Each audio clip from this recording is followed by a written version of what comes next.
Ladies and gentlemen, welcome back to Explore China Tanzur Zhonghua. And this week we are going to have a look at this book here, written by Chi Zijian, the Argun River You'an.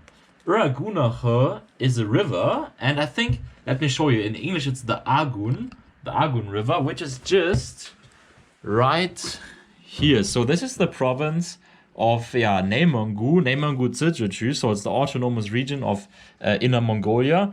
Here we have Heilongjiang, so the Black Dragon River, which is here. In English, it's the Amur, which separates now the border between Russia and China. And this one here, you can see, is the Argun River. So in the very northern part of China, here on the You'an, so on the right side of the border, here is where the story is going to be about. And yeah, there's Argun River is flowing here into the Amur, into the Heilongjiang. Everything is about the one tribe, which is called the Ewenke, which is a Shaozu Minzu, so one of the minority groups in China. This book here was published in 2005. And it has 273 pages with 205,000 characters. And via Douban, it is rated, and it has a 9.0 star rating. 9.0 star rating. I can show you here. You can visit the page Douban Dushu, and on Douban you can, for instance, search for the top 250, and the book we are reading now had the rating of 9.0, and it has placed number 202. So there are many books which are better rated, but it's this rating here is from the whole world. So still on top you have Honglo Meng, so the Dream of the Red Chamber, which I've also read, but it's pretty difficult for me because there's so many characters inside. So I have it here as well. Maybe I will do a review in the future. But for this, I need to understand it better myself, first of all, because reading Chinese books is not so easy. Especially for me, the most difficult is maybe to get all the story right. We're figuring out, the characters, the names. And for me, I also think it's difficult to grasp the beauty of what is told, because I don't have, if I read something, I first need to translate it.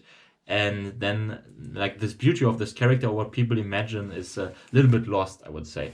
But yeah, now let's look at this ranking here again. So on top we have Honglo Meng, then Huozhe. This is, I think, there's also Zhang Yimou.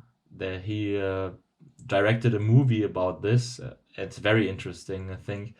Okay, Banyan Guodu, I don't know, this one, 1984. Sanguayeni, of course, the Three Kingdoms, the Romance of the Three Kingdoms, Animal Farm, and here also we have the Sahala de Gusha, which I just reviewed. But now let's go back to the book, and yes, so it was written very interesting because it's not many small chapters, it's only 4 very big chapters. So there's a chapter, I think, with 60 pages, around 60 pages. And in the end, you have a very small epilogue of the author. And you can see that she told us how she got the idea of writing this story. Of course, she was born in Mohe in Heilongjiang, the northernmost place in China. So she's also naturally related to this area and interested in this culture. But then she also lived longer in Harbin, I think, and later moved to Qingdao, where she wrote this book. Yes, so this book is mainly about, as I said, about the Shaozu Minzu, the Ewenke, and about their life. And they live in the Daxing Anling, so in this mountain range in northern China, in Dongbei. And today I think there's around 30,000 people of the Erlun-Chunzu, which is like a similar minority group as the Ewenke. And inside this book, they live in the Wuli Leung, which is, what I understand, is the small village out of the huts they are living in, and these huts are called the Si Leungju. And many times they go hunting and then you learn about the new different words so that's what I learned is, for instance, like a show leer, and that they have a leer so a hunting dog, and what they hunt for is many different animals, such as the kanda han, which is like a big elk.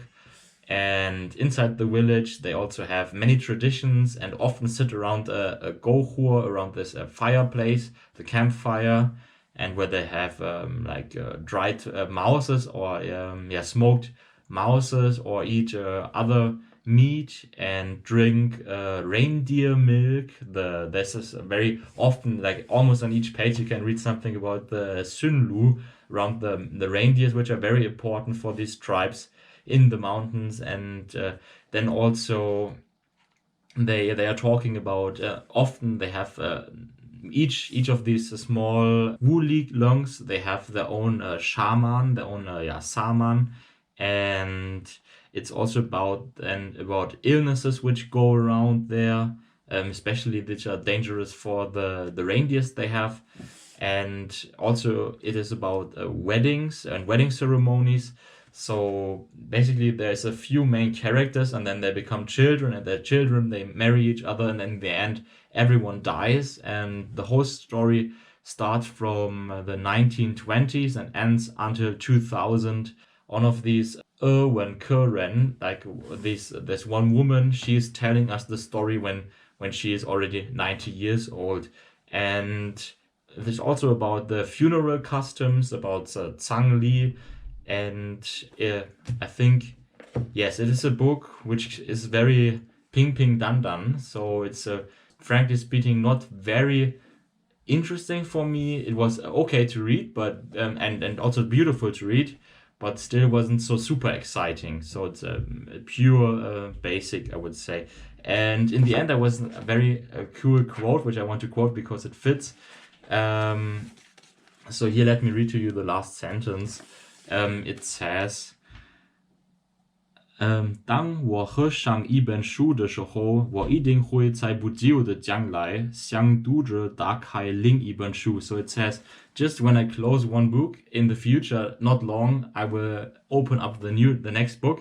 And this is also what I think I will do. And I think from now on, I will always review one book, and one Chinese book, and then one book about China again. And in the end, I have one more interesting Chengyu, like one idiom which I have learned very, very early. It is the Kai Chuan You Yi. So it means open up a roll, or like, because earlier in China you had these bamboo rolls which then were inscribed like letters, and which have formed a book, but now it means open up a book and you will gain profit. So it's always useful to read.